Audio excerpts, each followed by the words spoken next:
phrase that I'm afraid some Americans don't fully understand. When the Soviets use the phrase ideological subversion, what do they mean by it? Ideological subversion is the process which is legitimate, overt, and open. You can see it with your own eyes. All you have to do, all American mass media has to do, is to unplug their bananas from their ears, open up their eyes, and they can see it. There is no mystery. There is nothing to do with espionage. I know that espionage intelligence gathering looks more romantic. It sells more deodorants through the advertising, probably. That's why your Hollywood producers are so crazy about James Bond type of thrillers. But in reality, the main emphasis of the KGB is not in the area of intelligence at all. According to my opinion and opinion of many defectors of my caliber, only about 15% of time, money, and manpower is spent on espionage as such. The other 85% is a slow process which we call either ideological subversion or active measures, активные мероприятия in the language of the KGB, or psychological warfare.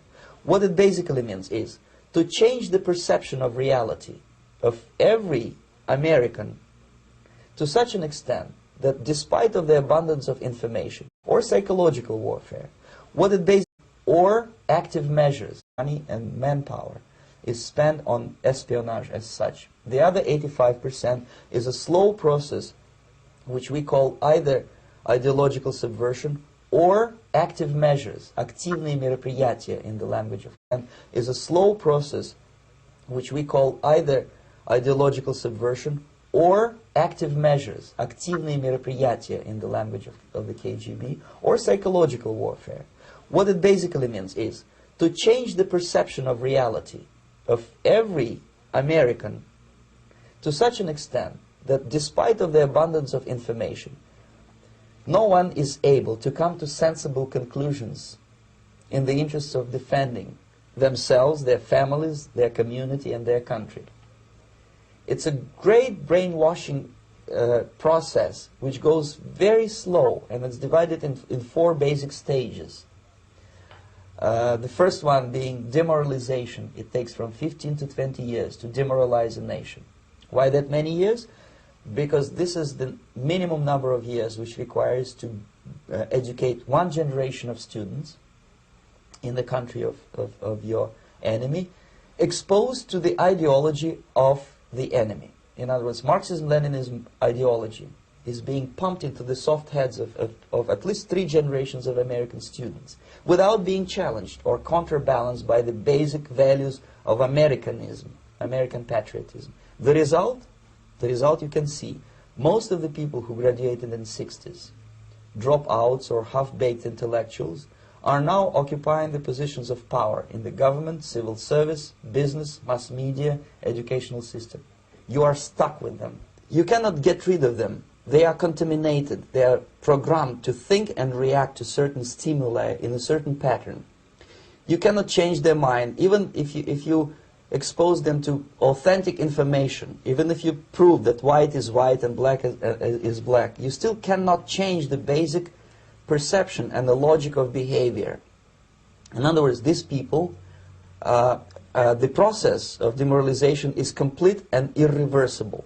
To get rid society of these people, you need another 20 or 15 years to educate a new generation of patriotically minded and common sense people who would be acting in favor and in the interests of the United States society.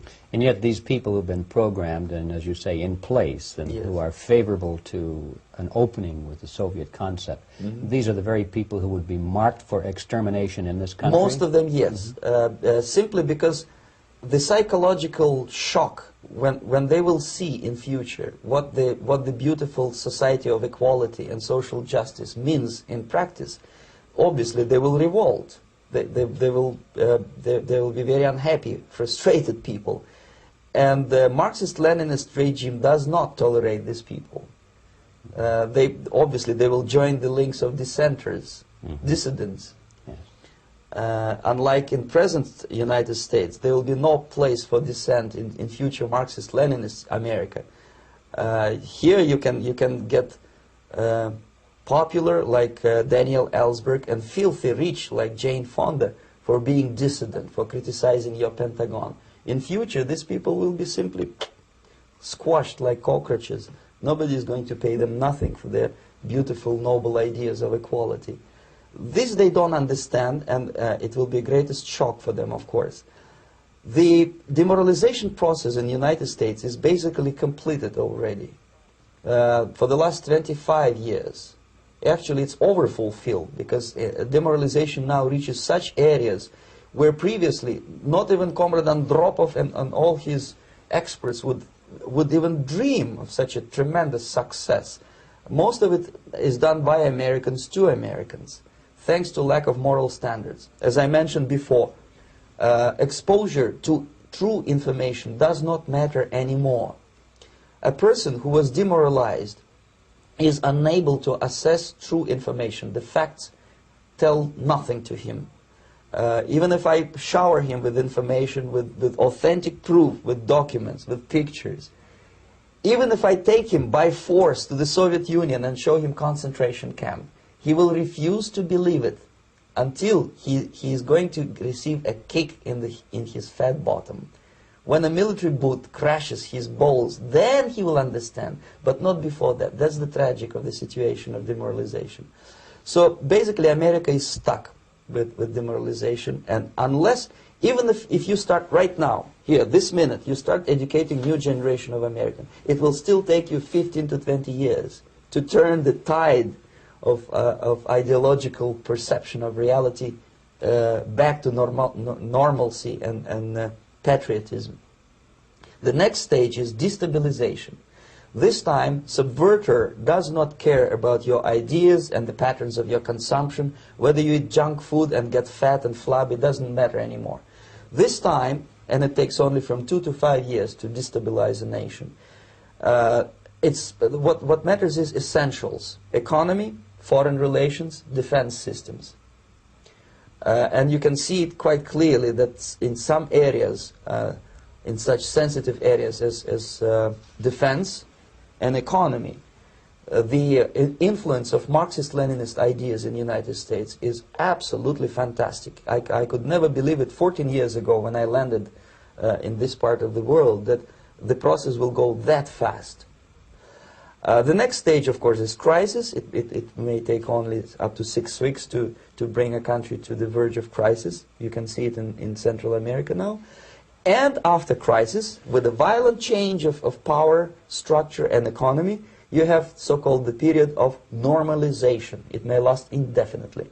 Normalization is a cynical expression borrowed from Soviet propaganda. When the Soviet tanks moved into Czechoslovakia in '68, Comrade Brezhnev said, "Now the situation in brotherly Czechoslovakia is normalized."